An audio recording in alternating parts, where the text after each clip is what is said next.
Okay, I'll call the meeting of City Council to order. And we do recognize that we meet on the traditional territory of the LHTAKO DENE Nation. With respect to the agenda, I have no notes of any changes. Two of the documents were web linked in the online agenda, but the agenda is as it is. So if I can have a motion to approve the agenda. Councillor Vic, so moved. Councillor Elliott, second. All in favor? Any opposed? Motion has carried. The regular council meeting minutes of June 21, a motion to adopt. Councillor Elliott, Councillor Rudenberg, all in favor? Any opposed? Carried. Okay, we have a delegation tonight. Tony, if you can go live for us, the other Tony. So Tony Osborn, we have our councillor, Tony Goulet, is also zooming in too. So we have two Tonys on our screen here. So Tony, you have the floor, and I believe Ria is going to bring your presentation up. Okay, Tony, you're going to share screen? Excellent. And you can introduce yourself to us, and then the floor is yours. Okay, perfect. Thank you very much. My name is Tony Osborn. I am the owner and principal architect at Tony Osborn Architecture and Design.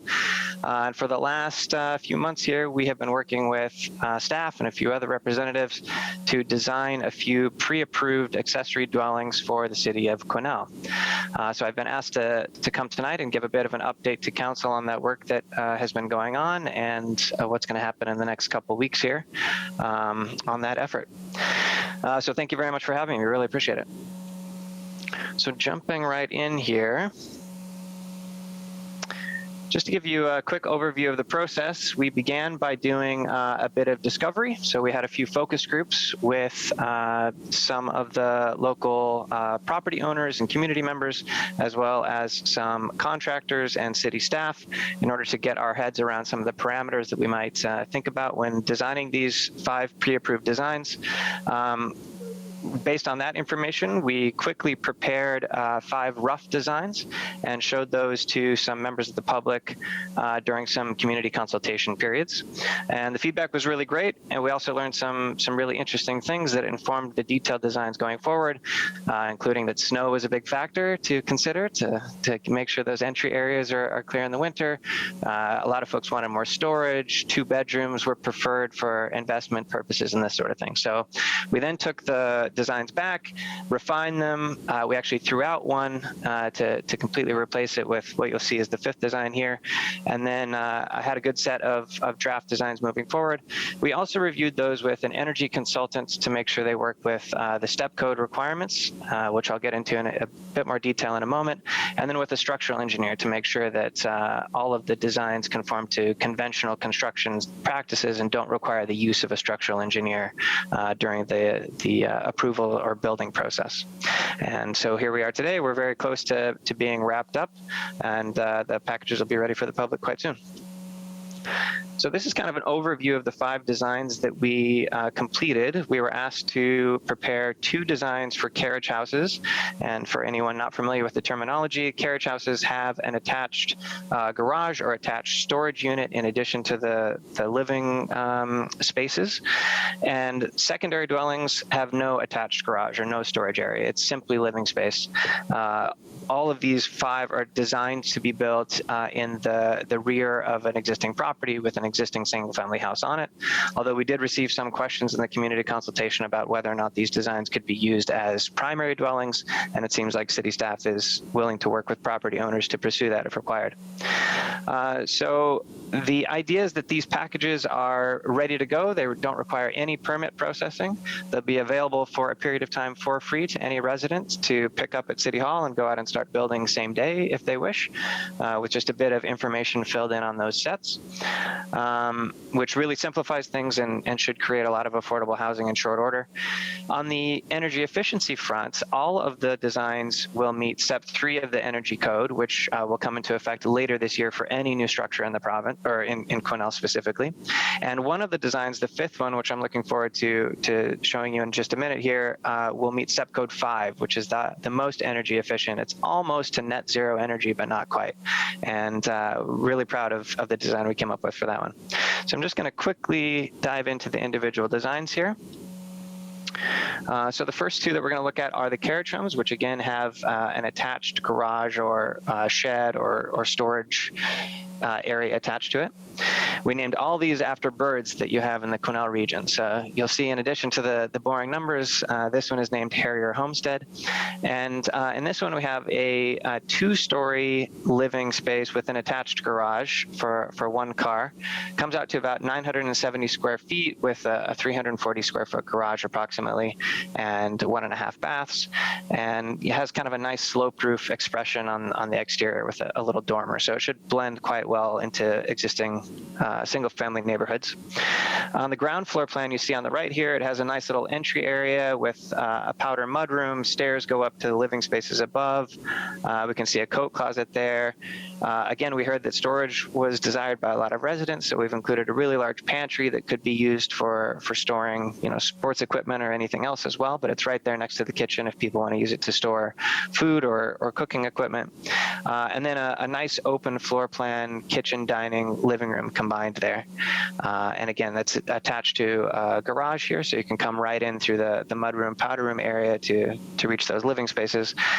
Going upstairs, we reach the 2 bedrooms that have been provided. They're both roughly equal in size with a nice large bathroom on the second floor there.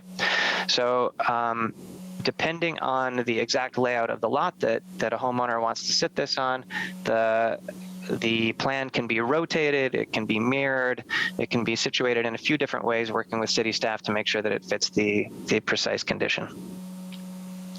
Second design here is quail quarters, moving through the bird theme. So in this one, we heard from a few residents in our initial focus groups that they really wanted to see living spaces entirely above garage or storage below. Could be a wood shop or that sort of thing. So this design is meant to speak to them. There's room for either a 3-car garage below, or we snuck in an extra bedroom as well. The living space above has a 1-bedroom, and this comes out to about 936 square feet of living space. So on the ground floor plan to the left here, you see there's space for 2 cars. We've shown that option for the second bedroom here, but if someone preferred to have entirely storage space or woodshop space below, this could be omitted, and you would just build that wall there, separating the garage from the stair. So you come in through the entry door and immediately go upstairs to the living area. It spills out here onto a dining and kitchen that's open to the living. The bedroom is tucked back here with a bathroom adjacent to it. And this one actually also features a covered deck on the second floor. So if there's a nice view that can be enjoyed from this property, you get a nice covered floor area. So again, good for the snowy winters. It'll be nice and protected outside. That was the last of the accessory dwellings. So here is the secondary dwellings. And again, these don't have attached garages. So design number 3 in this group is the grouse garden flat. We were definitely asked to keep one of the designs on a single level for anybody that has mobility issues, anyone who wants to age in place, the grandparents or the parents as they get older. So this is the design that's really tried to stick to one floor and be as modestly priced as possible while still getting a lot of great functionality. So in this version, we have designed a 1-bedroom or an optional 2-bedroom. Depending on which kind of checkbox a resident chooses, they can build one or the other, and a single bath. So the 1-bedroom option is about 750 square feet, and then the 2-bedroom is about 840. And here are the floor plans. So on the left, you can see the 1-bedroom option here. Has a nice entry porch adjacent to a little private porch that comes into a little entryway with an entry closet. Built-in kind of dining nook with windows to both sides. It'd be a nice little area to eat breakfast adjacent to the kitchen. Really nice living area adjacent to a covered porch on this side as well. And then the single bed is back here with the bathroom down that hall, and a modest nicely sized little walk-in closet. Storage is accessible from the exterior back there. And then to fit 2 bedrooms into this scheme without changing it too much, we just took a bit of a bite out of that front entry porch, still nice and protected from the snow, but slid that forward and then slid the bathroom and the storage closet to the left a little bit so we can get 2 bedrooms stacked in that area. So still basically staying in the same roof footprint that we had previously, but sneaking in a nicely sized second bedroom for people that want that option. And I'm cruising through these rather quickly just so I make sure to leave at least 5 minutes for questions here. So hopefully I'm not going too fast. Design number 4 is Chickadee Cottage. We really like this one.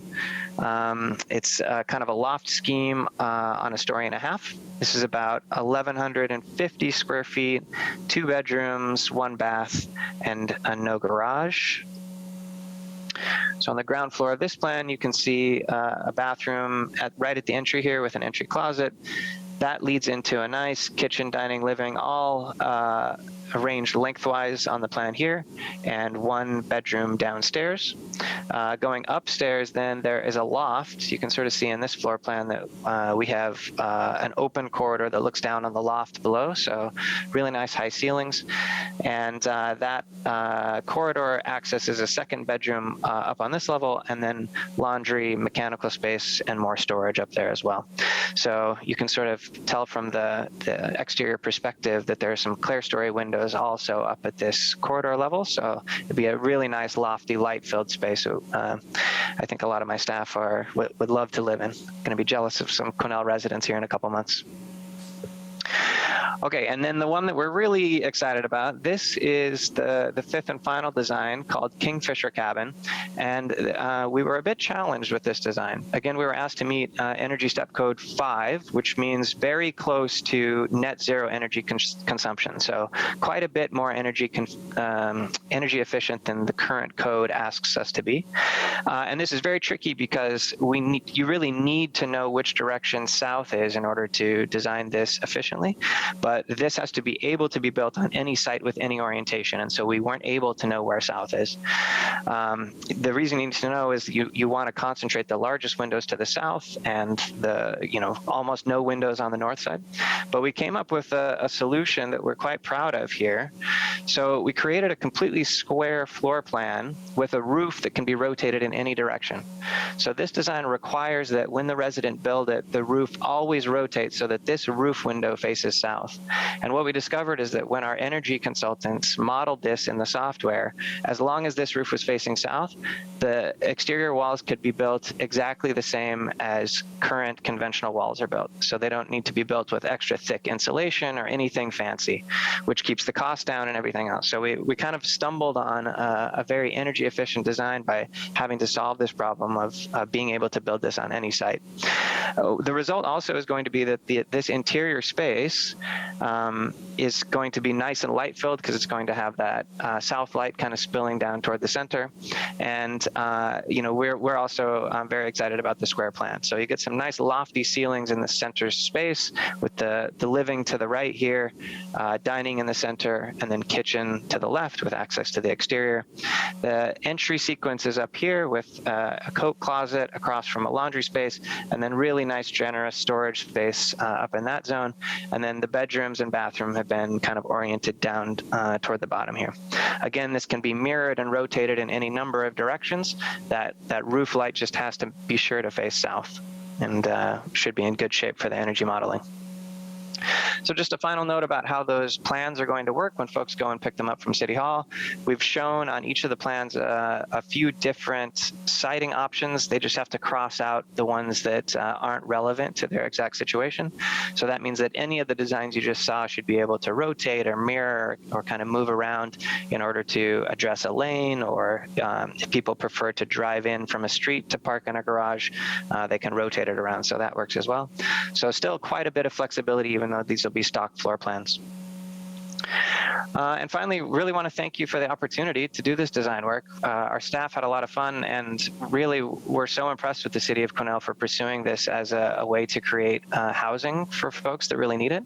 We were involved in a similar kind of project in the City of Nelson, and really think it's one of the tools that should be used by many more municipalities in solving the affordable housing process. So thanks for the opportunity to participate. The staff are reviewing the packages now, so I would think as soon as next week they could be available for residents to go pick up, although maybe I'll let city staff kind of comment on that more specifically. And we really wanted to make sure that people have access to those so they can go start building before it gets too cold this year. But following that, we are going to prepare some documentation that shows in a bit more detail the interior perspectives of these designs, as well as some of the explanation that I've gone through verbally today about how some of the designs work. So that will be forthcoming in the next few weeks here. Thank you, Tony, and thank you to our staff for pushing this along. Just for the public's edification and council's reminder, this is the Northern Development Trust grant that we were successful in receiving to do this, and part of that was we felt, to your point, Tony, with respect to other communities, because of the Northern Trust funding it, we felt that other communities would be able to take advantage of some of the work you've done for us as well. So questions or comments from council members? Councillor Paul. Thank you for the presentation. My question is this being governed, I guess the size of these units, is it being governed by the size of the footprint or the square footage of living space? And before you answer that question, what I'm trying to lead up to, is there a possibility of an option of a full or a partial basement below grade for either storage or for a workshop or whatever? So we had to be a bit strict about what we have shown in these pre-approved permit packages. And there are some things which are quite easy to amend or add on from a city staff perspective, and some things are more difficult. A full basement is going to be a bit trickier, but my experience working with city staff is that they've been quite eager to work with individual property owners to make those changes. If for some reason that doesn't work out and more significant changes need to be made, we have all of these files drawn up in our computer system and are happy to work with residents to make those amendments to the plans for a pretty modest fee. So I'm sure we can work with any resident that wants to make it happen, provided it works in the zoning and building bylaws in the city there. Thank you. Thank you. And we did have Tony, it's Tanya speaking, just we did have these discussions with Tony specifically about basements that did come up, but it was determined even by a lot of the people that were responding on the surveys that that wasn't necessarily necessary. So we decided on the aspect of taking them out, and then if they have to, if they would like to have that option, that they would go to Tony. There is so this deal that we're doing with these packages also includes the aspect of having your building permit fees waived with respect to these as accessory dwelling units. So when we talk about them being primary residences or having significant changes and the addition of a basement would include that, there would be discussion that it would be going through the proper building permit process. Okay. Councillor Vic, did you want to? Thank you, Mr. Mayor. Thank you, Tony. Really great work on these designs. I guess the question I have is, at today's approximate building cost per square foot, and I get with inflation that can be challenging, what is a build cost for, say, option the garden, the grouse garden one? You said that was an affordable one. What would that be approximately with today's building prices? Let me just flip through my slides here.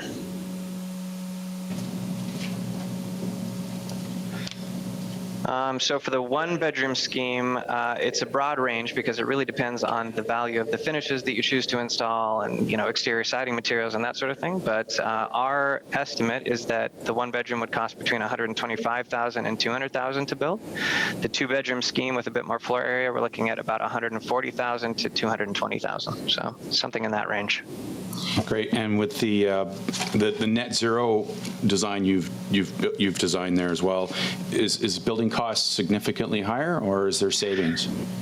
No, actually, again, because we were able to find a lot of efficiency through rotating that roof in order to make the energy modeling work, we were really surprised that the costs are quite modest. So the range on that one is looking like about $170,000 to $270,000, again, depending on finishes, but still very achievable for an extremely energy efficient building.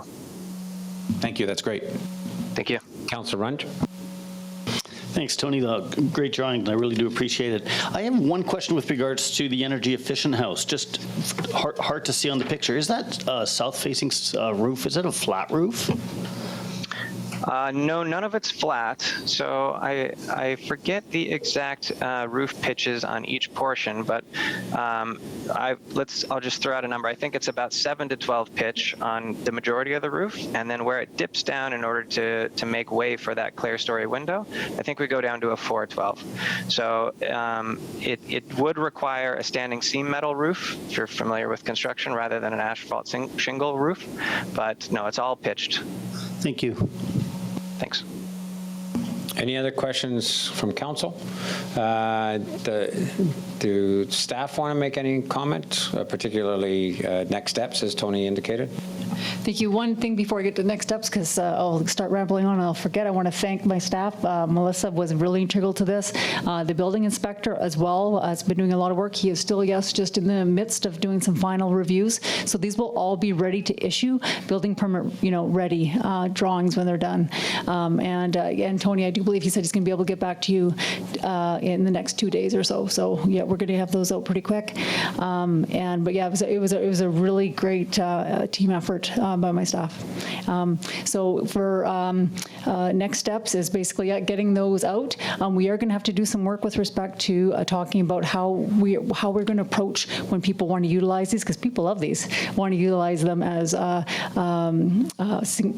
primary residences, and we certainly have no issue with that. We probably need to do some work on it because it's a different. There's some issues to discuss in terms of that, but we have been working with that with the architect as well, and maybe asking the individuals to go just directly through them as principal residences. There's always a lot more to deal with when you're working on a principal residence. So we're really excited about rolling these out. Hopefully, we have every anticipation that these will be out and ready in August. Great. Councillor Elliott. Thank you, Mr. Mayor. Sorry about that. Quick question. And first of all, thank you so much. This is exciting. I think this is going to be very, very a perfect solution for a lot of people. But I'm curious, we talked briefly about some of the different designs and the cost. What would be, if you could just throw out a general number of getting hooked up, one of these houses hooked up with sewer and water and all of that?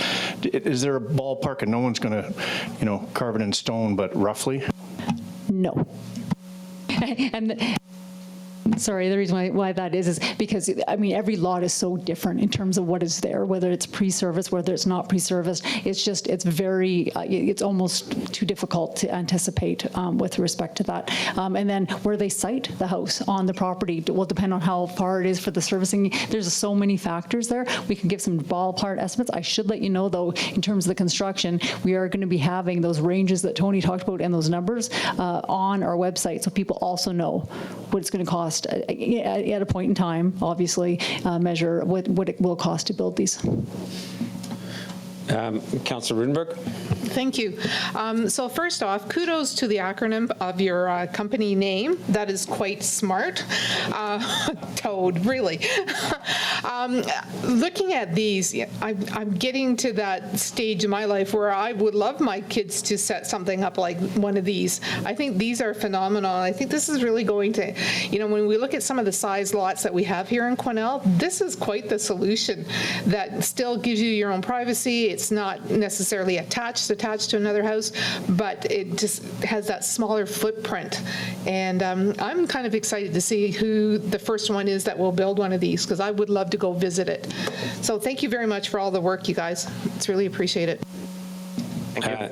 I have a question, but a preface. My son participated in the consultation, the online one, and I think he was one of the ones pushing storage, because he knows how many toys I've got for the house he wants to move me into while he takes over our house, and wanted to make sure that I didn't use half of his house for storage. So he's already thinking along those lines. The question that I have, though, is because I think this is what the public needs to understand. By doing this, what kind of cost range are we saving people on the soft costs of coming in, working with Melissa or whoever is going to work with them, then going and getting an engineer, an architect, and so on? Do we have a ballpark of what the cost savings would be to people if they can come in and say, I want to build this, and we hand them the plans and don't charge them a building fee? What would that amount to?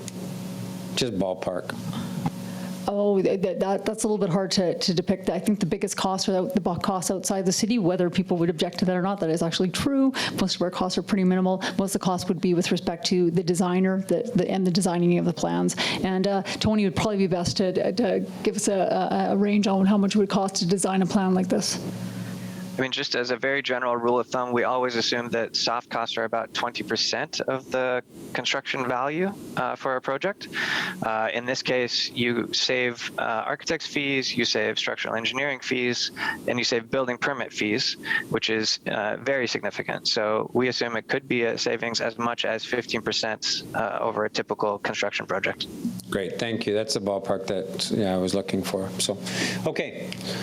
Thank you. Thank you, Tony, for joining us tonight and for all of the work. And we look forward to seeing what this looks like in our community, just as I'm sure you do. And it'll be interesting to see how that almost passive house gets picked up here as well. There's lots of buzz around the community of, can you do those kinds of things in a northern town? So I'm very curious who picks that up and runs with it. So thanks again for joining us tonight.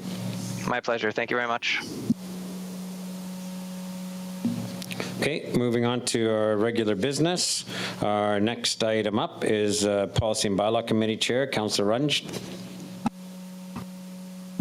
Good evening. I hope everyone read the report. Anyway, so this report is to inform Council of what was discussed at the Policy and Bylaw Committee meeting on about a month ago, June 23rd. Anyway, so the first thing that we talked about was our, as we're coming up with elections in the fall, our candidate information package. And there's a number of things there. Do you want me to go through them? We reviewed the package, and we wanted to make sure that any newly elected members of council can attend the Local Government Management Association training for an introduction to local government in the fall.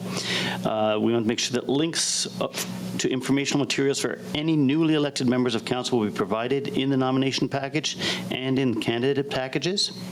We want to revise the legibility of the role of council versus the city staff. There's a chart in that handout. Want to include social issues, policing indigenous issues in the major types of issues section. Committee, we want to also discuss the different committee types that a council member would be sitting on as either select, external, or a liaison position. We wanted more information to be provided on the Campaign Financing Act and also our campaign sign bylaw section, including listing of the amounts that those running can spend on their campaigns, information regarding old or previously used signage, revisions of the campaign financing page to make it clearer and clearer. More information also to be provided with regards to election campaign offenses and also updating the signed bylaw information page. I think I doubled up there. Anyway, additional revisions and updates will be made, or possibly already have been made by City Council to ensure the accuracy and relevance of the information provided in the presentation. The Policy and Bylaw Committee agreed that there will be one council information session on August 16th, 2022 at 4:30, with the option of offering a second if it was required at a later date.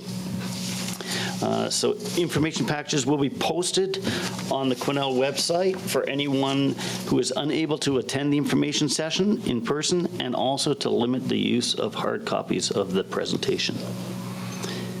Then the other thing that we discussed came up, I think at our last meeting or the meeting before, was the single-use plastics. We had a discussion about that, and we reviewed the provincial documents, and as the province is currently reviewing, creating a practice policy to stop the import of single-use plastics by the end of 2022 and to stop the sale by the end of 2023, we decided that the city should wait for provincial regulations or policy to be announced before discussing that topic any further. We also talked about the Strata conversion policy. The Strata conversion policy of 2007 was brought to our meeting on May 10th already, and it was directed to by the committee that the following changes be made by staff. So we revised the policy to encourage investments while still maintaining a satisfactory rental stock in the community with consideration to current tenants, a revised policy name to reflect the currency policy naming conventions, and to clarify and merge two of the items, item 6 and number 2, just so they were put together for clarification. And I believe that's also coming up to us fairly quickly. And then the final thing that we looked at was the latecomer agreement, and this is the item was brought forward for informational purposes only, as the policy had not been updated, renewed for 5 years, and no recommendations were considered for this agenda item. And that's it. If there's any questions. Great, thank you. Any questions for Councillor Runge? Councillor Elliott? Yeah, just a comment on the single-use plastics. I understand that the province is working on that, but I don't see any negative with us, especially with yourself as being a BIA liaison, and is having the conversation and just letting people know that it is coming down the pipe. The city is interested in potentially going in that direction, and just letting the businesses know that this could be something happening in the near future. Thank you. Any other comments or questions? City Manager. Thank you. Just again on the topic of single-use plastics, it's actually federal documents that we reviewed, not provincial documents. My apologies. Yeah, that's okay. We should have picked that up and let you know. And I think to Councillor Elliott's point, the federal government's going to be embarking on a communication strategy, and once we know kind of what it is they're going to be banning more clearly, I think that then we can take a look, and it's a good idea to make sure our businesses are paying attention. Okay.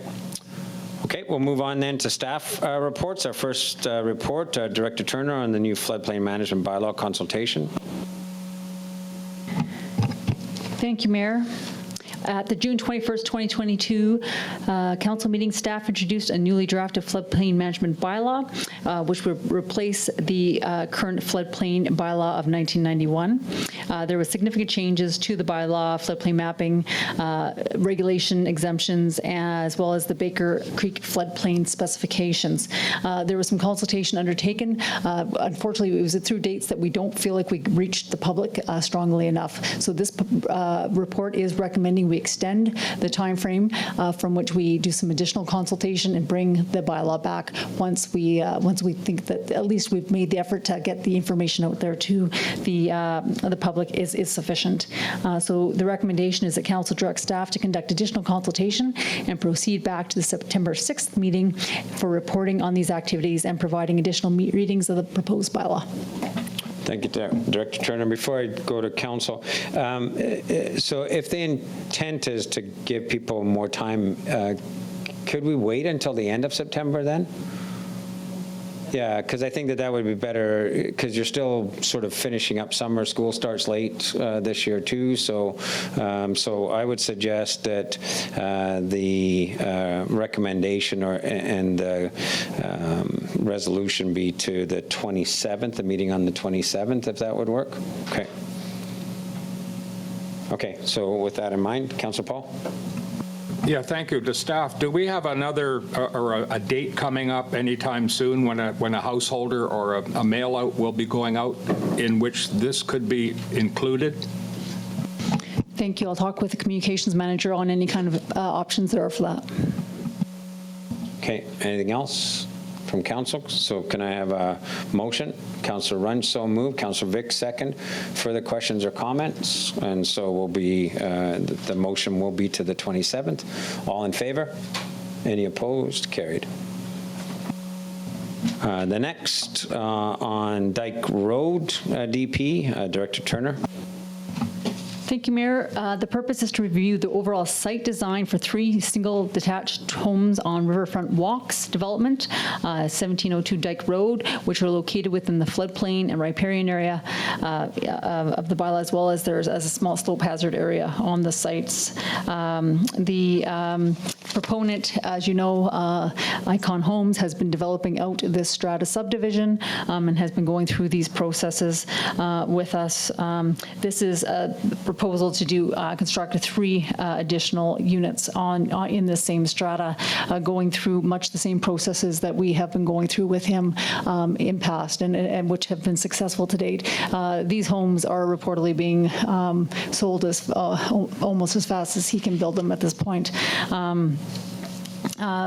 The recommendation is that council approve DP 2022-45 for the construction of 3 single-attached dwellings on strata lots 14, 38, 39, District Lot 1122, Carriage District, Plan PGS 217, as proposed on the attached plans, subject to obtaining a legal survey for each of the dwellings that meets the following recommendations at building permit stage. The proposed dwellings meeting the or exceeding the required floodplain setback of 30 meters from the natural boundary of the Fraser River. The lower floor systems of the proposed dwellings must have an elevation of 463 meters on lot 14 and 467.7 meters on lots 38 and 39 above sea level. And the 15-meter buffer area from the natural boundary of the Fraser River must remain undeveloped and natural vegetation must be maintained. Okay, on the recommendation, Councillor Elliott so moved, Councillor Rudenberg second. Questions or comments? Councillor Paul. Yeah, thank you. Not a really serious question, but I have to ask why the lot numbers referred to in the report come up as lots 14, 38, and 39, but on the map, they're 126, 152, and 150, so it's a little confusing trying to identify which lot is which. Thank you, and that's why they've been highlighted. Instead, there is a discrepancy between the mapping and the legal. That's the legal lot numbers that we're referencing. That's the mapping numbering system. Yeah. Okay. Any further questions or comments? All those in favor? Any opposed? That motion is carried unanimously. Next, revitalization plan updates from the city planner, Pritchard.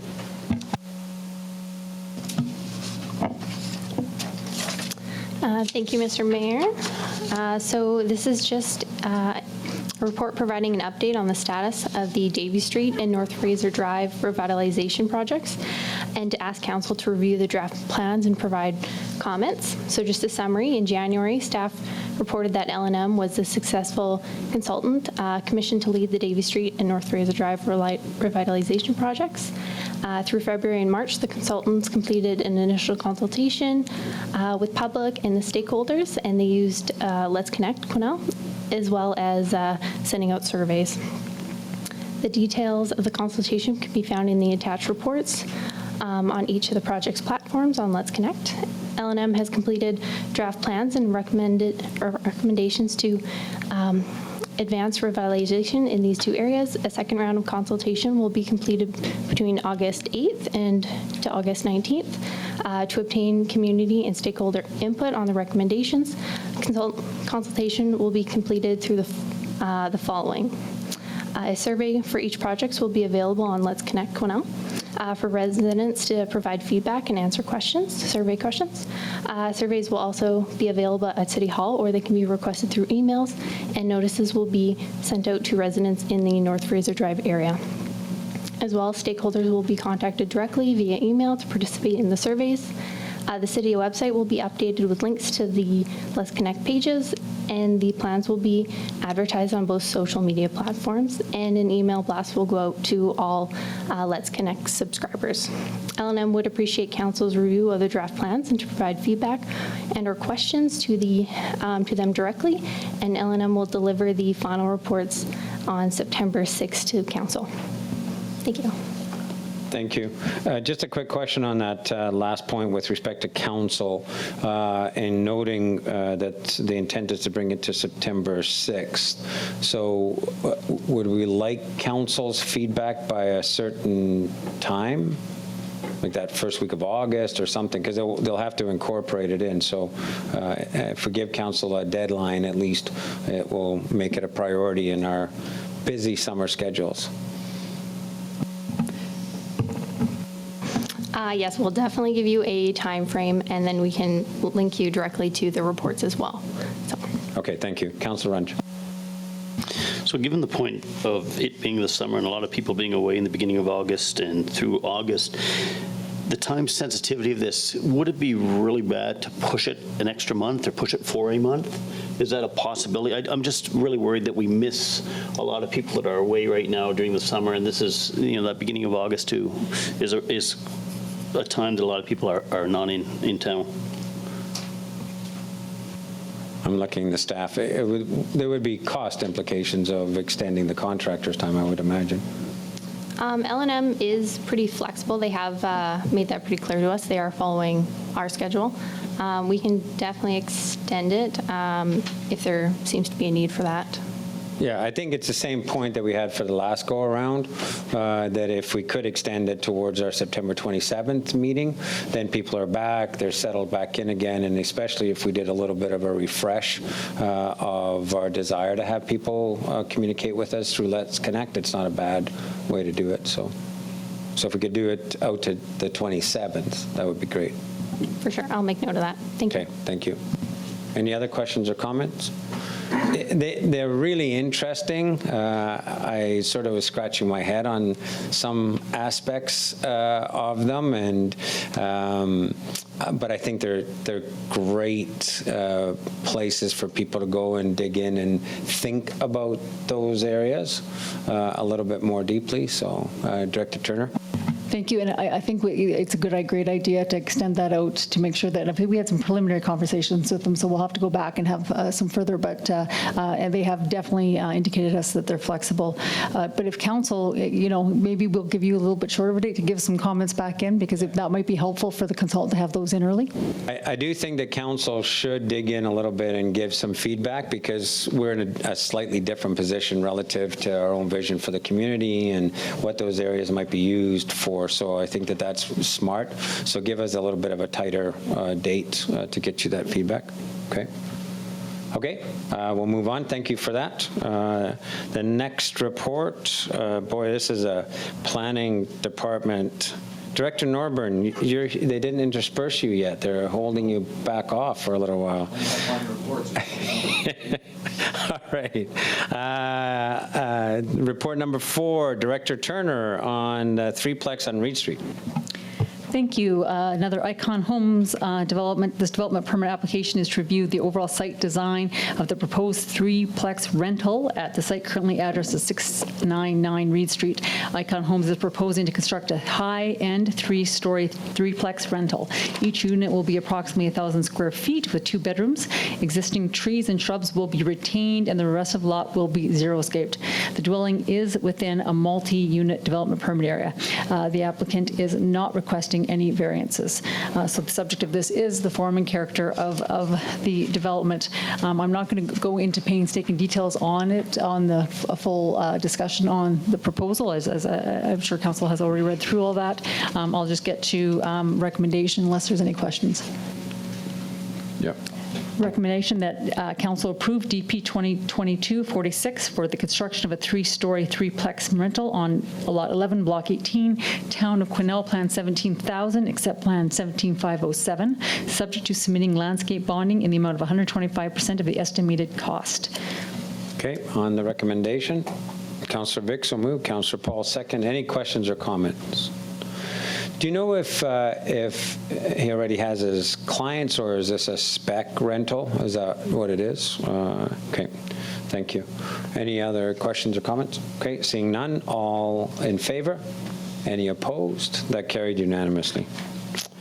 Next, 5 fourplex dwellings on Valhalla. Director Turner. Thank you, Council. We are happy to have the proponent in the crowd who's from out of town. Thank you, Matthew Isbell. Of MGI. The proposed purpose is to review a development permit application to review the overall site design of the 5 proposed fourplex dwellings on Lot A on Westland Road. The application is requesting 4 variances. The applicant is proposing to build 5 4-unit rental apartment dwellings on Westland Road. The site access will be located off Westland Road, which will be located more than 11.8 meters from the intersection. Each apartment will have 2 ground floor units and 2 covered walk-up units. The applicant is requesting 4 variances to remove the requirement to have 2 vehicle charging stations, to permit 5 principal dwellings, and to reduce the front and exterior setbacks. Again, this one is a little bit more complex, so would you like me to go through the development in a little bit more detail? Again, we should always operate on the assumption council's looked at this. So I think if we do the recommendation, and if council does have substantive questions, at least the recommendation's on the table. Thank you, Mayor. Recommendation is that council approves DP 2022-47 for the development of a 20-unit residential development subject to providing landscape bonding in the amount of 125% of the estimated cost, amending the parking plan to widen the accessible stall to the required width, and varying the following sections of zoning bylaw 1880-2019 on Lot A, District Lot 3948, Caribou District Plan 293374, except Plan EPP 110178 on 420 Webster Ave. Whoa, that can't be right. So I'll have to check that out. But the variances are that council approves varying 591A to remove the requirement to install 2 AC level 2 charging stations. Council approves varying section 23.1 to permit 5 principal buildings to be located on the subject property. The council approves varying 23.7A to reduce the front lot setback to 30 meters. And council approves varying section 23.7C to reduce the exterior setback to 1.5 meters. And the council approves varying section 5.62 to reduce the number of required parking spaces to 21. Just prior to moving, the clarification would be that we are moving the recommendation pending the formal legal description of the lot, right? Yes, and I believe it's just the civic that's added in error. Yeah, but, it's potentially just an error of what's in brackets, but that will be verified. That's correct. Okay, thank you. Councillor Elliott's moved, Councillor Rudenberg second, and questions, Councillor Rudenberg. Sorry, I'm not sure if this is an appropriate question, and I'm sure you'll let me know. It's around the removal of the EV units, the charging units. Can I ask why, knowing how we're moving forward with that overall? Thank you, and that should be clarified. So let's just skip right to that section. The proponent is actually not asking for, well, they're asking to take away the units, but they are indicating that they will have a unit at each locating for EV chargers to be in each building. So they will have external plugins at each unit for the block heaters. There is a little bit of a discrepancy in the one area with respect to there's not enough parking stalls for the one building for the 4 charging stations. So, but we'll have a conversation with the developer on how they propose to get all 4 at that one location. But they're proposing to have exterior plug-ins on each building. Wouldn't be the fast charging stations, but it would be charging stations. All vehicles can be plugged into a building, right? Okay, thank you for that clarification. Other questions or comments from council? Councillor Runge. Thank you. I think this is a wonderful idea, by the way. My question, though, is that 3-meter front setback, is that going to be enough for snow removal for city works when they come along in the winter? The question I always ask, I guess, because it's 9 feet. Thanks, Councillor. I mean, this does go through a referral process. Public Works, they've all reviewed it. There was no concerns brought up. Any other questions by council? Okay, with respect to the location here, because I know that a number of people have looked at this location over time, and because of it being on that intersection, and of course, the change in the access egress for hydraulic Valhalla at that point with the current project, I was wondering, with the Ministry of Transportation and Infrastructure, they just flat out said, yeah, no big deal? Because they've had an issue before with using it for retail and traffic flow for retail and various other things in the past. Well, frankly, they promised each of the landowners that their access wouldn't be an issue when they took half their lots, but they also did respond and say, actually, a less setback than I was even thinking required for the access to the corner of lot was required. But so we will meet their requirement. Great, that's good news. So, anything else? Okay, thank you. And thank you for considering the investment and for putting this forward. So on the motion, with the minor modification to just for correcting it, all those in favor? Any opposed? That motion is carried unanimously. Okay, Director Norburn. A little variety. The purpose of this report is to obtain council approval to enter into a lease agreement with the Cornell Downtown Business Association for use of office space in the Spirit Center. So just a renewal of their agreement. The proposed lease rate has been increased by 5% over the current lease rate and has been fixed for the term of the agreement, which is consistent with the increase to the city's base lease rate for that building. No other significant changes have been made to the proposed lease. The recommendation is that council enter into the attached 56-month agreement with the Cornell Downtown Business Association for the use of approximately 306 square feet of office space and shared access to approximately 1,075 square feet of common area, including a conference room and washroom in the Spirit Center, a building leased by the city and located at 101-246 St. Laurent Avenue, and that the mayor and corporate administrator be authorized to execute such documentation as required to complete the agreement. On the recommendation, Councillor Runge so moved, Councillor Rudenberg second. Any questions or comments? Councillor Paul. Thank you. Question to staff regarding the 5%, and that's locked in at 5% for the 5-year period, so it basically renders down to 1% per year. That's correct, and that matches basically our lease agreement with the property owner. So our lease rate went up 5%, and it's fixed for the term of the agreement. So we just matched it so that it But with mirrors. inflation running rampant, I mean, shouldn't we be charging more? Only if you want to make money off of it. Well, that's a good idea. Yeah, but that's not our intention with our partner.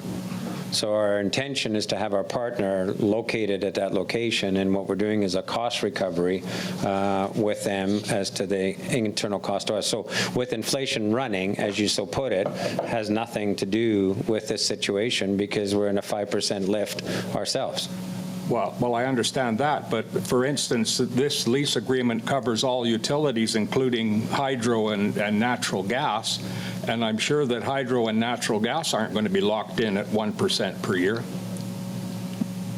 Oh, that's true, and I think, like you say, this is really just the spirit of the agreement is that, there's a perceived advantage to the city to have this nonprofit group in that space, and that they also provide services. They book the space to the community. They provide some oversight and maintenance, and they perform some administrative duties there, and then they are the downtown association, so they plan events in the Spirit Square, and, the intent was not to dramatically increase their lease rates. They're a nonprofit organization, but it's certainly up to council if you would like to vary that. And again, they've also co-submitted grants and done their own grants for capital improvements in that area well beyond this. Councillor Runge. Yeah, thank you. And Councillor Paul, although I agree with you in principle, I disagree because there's no way for us to actually check out what type of energy they use. And so they use that building, I think, 2 days a week or something like that. So I think in the spirit of it, we should keep it. And then just with regards to inflation, if we can keep prices down, we actually are going to make that CPI actually slowly go down because we're only charging 1% versus the 8-point-something. Okay. Councillor Paul. Yeah, just one more question. Do we have a set number for our rates and fees bylaw? Like we have a general bylaw that covers a lot of our rates and charges that we have. Is there a standard? Sorry, what's the relationship between that and a lease agreement? What I'm trying to do is compare this 1% lift to what we would normally charge under rates and fees. So, Councillor Paul, you've been on council a long time. You know there's no correlation between independent lease agreements we have and our fees bylaw. And we look at our fees bylaw annually, and that's when we answer that question. But there's no relationship between a lease and our master fees bylaw. Okay, I give up. I'm just trying to look after the taxpayer's purse here. Yes, that's what you think you're doing. Okay, let's move on. Okay, with respect to the lease agreement, Ms. Hartley, do we have the motion on the floor? Moved and seconded? Okay, thank you. All in favor? Any opposed? Motion is carried. Can I have that recorded, please? Okay. Item number 7, daycare setback variance on Webster Avenue. Back to Director Turner. Thank you, Mayor. The purpose of this report is the development variance permit application to reduce the principal building setback from 7.5 meters, 25 feet, to 4.1 meters, or 13.7 feet for the proposed daycare at 420 Webster Avenue. On July 20th, 2021, the subject property was rezoned to P1 to allow the use of daycare at 420 Webster Avenue. Due to the location of the water main along the southern property line, the building plans and parking lot had to be redesigned to accommodate the setback from the water line. Section 34.3.5A requires the principal building to be set back 7.5 meters from the front line property, and the development requires a reduction of the setback to 4.1 meters from the property line. The recommendation is that council varies section 3435A zoning bylaw number 1880/2019 to permit a reduced principal building front setback to 4.1 meters on lot 1, block 1, district lot 704, Caribou District Plan 6719, 420 Webster Avenue. Okay. On the recommendation, Councillor Rudenberg so moved, Councillor Vic seconded. Any further questions or comments? Councillor Paul. To staff, it's interesting to note that this is the 420 Webster Avenue that showed up in the previous report. Yeah, it's called cut and paste, Councillor Paul. Thanks for noting that for us. On the recommendation, I do want to note that the public submission that we got, and I'm sure all council saw this in advance, has nothing to do with the setback. We've already done the consultation, et cetera, around what we want to do with that property. So, and I believe that that was explained to Ms. Campbell as well, right? On the recommendation and the motion, all in favor? Any opposed? Carried. Okay, and item number 8, the City of Cornell political sign bylaw amendment. First 3 readings, Director Turner. Thank you. In summary, in 2019, Council adopted the City of Cornell political campaign sign bylaw number 1875. Repeal of the previous City of Cornell political campaign sign bylaw 1808 and its amendments were not referenced in the new bylaw of 1875.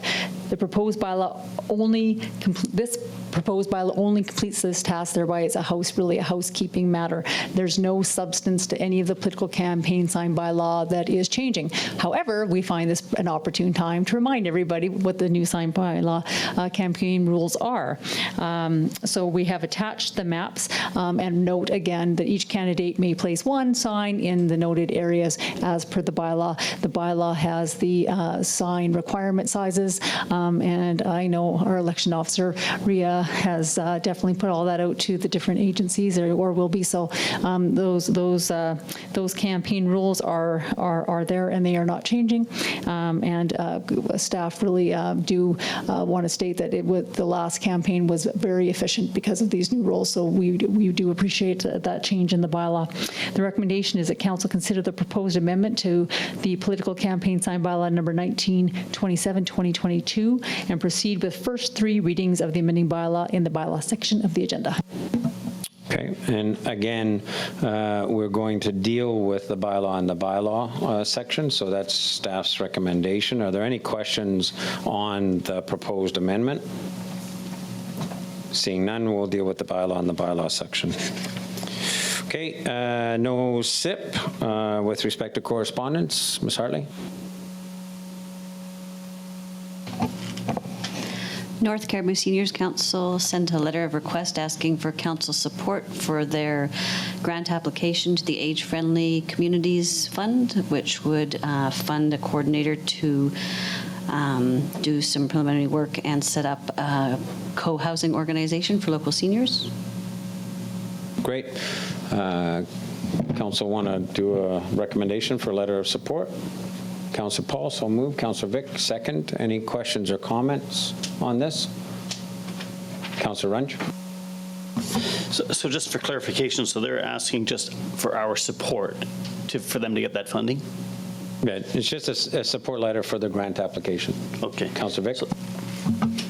Yeah, the council's applying to a grant to the province, and they just need our support in that request. And they're phrasing it as co-living, not co-housing, because there's a co-housing group in the community, and the co-housing group was very careful that we don't identify it as co-housing. It's co-living. It's basically a way of concepts to gather seniors in large houses and share houses, and in some situations perhaps have students come in and co-live with a senior to help with chores and whatnot, and lower costs for students. So that's the concepts. Okay. Anything else on that? So on the motion for support, all in favor? Any opposed? Carried. Okay, so on the bylaw 1927, the housekeeping bylaw, to just do the repeal, first 3 readings. Councillor Elliott, so moved. Councillor Rudenberg, second. All in favor? Any opposed? That motion has been carried unanimously. Bylaw 1917, the City of Cornell zoning amendment bylaw for Gook Road, 3rd reading. Councillor Vic, Councillor Runge, any questions or comments? All those in favor? Any opposed? Carried unanimously. No changes to the upcoming meeting schedule or committee appointments. Any announcements in future events? Councillor Rudenberg. Well, thank you. So a couple, actually, just because we talked about the North Cariboo Seniors Council and asking for a letter of support, they actually have they're partnering with Literacy Cornell with the amazing bike sale. And so that's coming up on August 6th at the Lewis Drive Park from 8:30 to 4:30 p.m. Apparently they have 100+ used bikes at great prices. The other piece I want to talk about is Thursday, August 4th is the 10th anniversary of the West Cornell Night Market. So it's back on this year from 4 to 9 p.m. We have local vendors, entertainment, and food. And welcome everyone. Great. Councillor Paul. Thank you. After a 2-year hiatus, I'm happy to report that the Rotary Club Seniors Expedition to Barkerville will take place on Wednesday, September the 7th, and sign-up will not be open until August 15, and that will be at the Senior Center. So we're looking for an entourage of about 110 seniors for a wonderful day at Barkerville. Great. Thank you, Councillor Paul. Anything else? Seeing none, any gallery questions? Seeing none, I would invite a motion to adjourn. Councillor Elliott so moved, Councillor Rudenberg by nod, that, presidential nod. All in favor? Any opposed? Carried. Enjoy the warm evening. Thanks, everybody. Thank you, staff.